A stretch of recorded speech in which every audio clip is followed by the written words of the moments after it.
हम बुराई की बात करते हैं तो हम सबके सामने एक ही नाम आता है, रावण।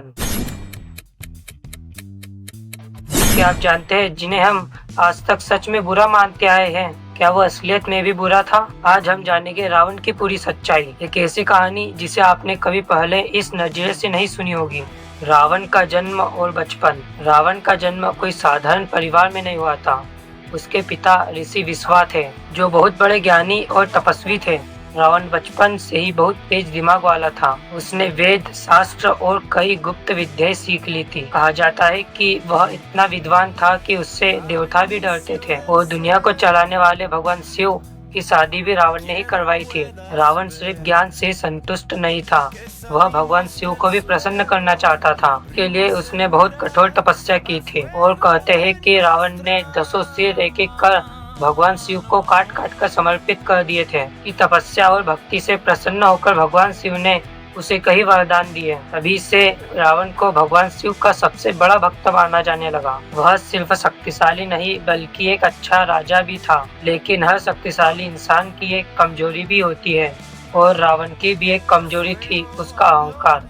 जैसे जैसे उसकी शक्ति बढ़ती गई वैसे वैसे उसका घमंड भी बढ़ता गया। उसे लगने लगा कि उसे कोई नहीं हरा सकता। वही उसकी सबसे बड़ी गलती थी। आपको तो मालूम ही होगा, एक बार रावण ने माता सीता का हरण कर लिया था। लेकिन फिर भी रावण ने माता सीता का अपहरण करने के बाद उनके आज्ञा के बिना उनका स्पर्श तक नहीं किया था। और इसके बाद आपको पता ही होगा, रावण और राम जी के बीच भीषण युद्ध हुआ था।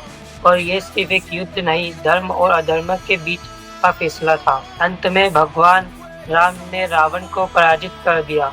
लेकिन एक बात बहुत खास है, मरते समय भी रावण ने अपना ज्ञान नहीं छोड़ा। कहा जाता है कि भगवान राम ने रावण के अंत समय में उससे शिक्षा ली थी। तो क्या रावण सच में बुरा था?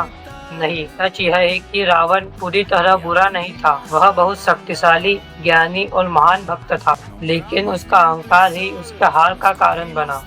हम हमेशा रावण को बुरा ही समझते आए हैं, लेकिन रावण ने सीता माता का अपहरण करने के बाद भी उन्हें स्पर्श तक नहीं किया था। बल्कि रावण से भी ज्यादा बुराई हम सबके अंदर है। और इसके आगे तो आप समझ ही गए होंगे मैं क्या कहना चाहता हूँ। और रावण का अंत हमें एक सबसे बड़ी शिक्षा भी देता है कि अहंकार में इतने बड़े पंडित का अंत हो सकता है, तो हम जैसे मनुष्य कुछ भी नहीं लगते। तो इस वीडियो को बनाने का उद्देश्य यह है कि अहंकार और घमंड इतने बड़े पंडित ज्ञानी को भी नहीं छोड़ सकता। हम जैसे मनुष्य तो उसके सामने कुछ भी नहीं है। तो अब सवाल यह नहीं है कि रावण बुरा था या अच्छा, सवाल यह है कि कहीं न कहीं रावण हमारे अंदर तो नहीं है, कभी अहंकार के रूप में तो कभी गुस्से के रूप में और कभी उस जिद के रूप में जिन्हें तो हम जानते हैं कि यह गलत है, फिर भी हम उसे करते हैं। रावण के पास सब कुछ था, फिर भी वह हार गया। लेकिन प्रभु राम जी के पास कुछ नहीं था, फिर भी वह जीत गए। क्योंकि असली जीत ताकत से नहीं, अपने चरित्र से होती है। याद रखिए, रावण सिर्फ लंका का राजा नहीं था, रावण आज भी जिंदा है, हमारी सोच में और हमारे फैसलों में। अब फैसला आपके हाथ में, क्या आप अपने अंदर के रावण को जीतने देंगे या राम को? तो अगर आपने ये वीडियो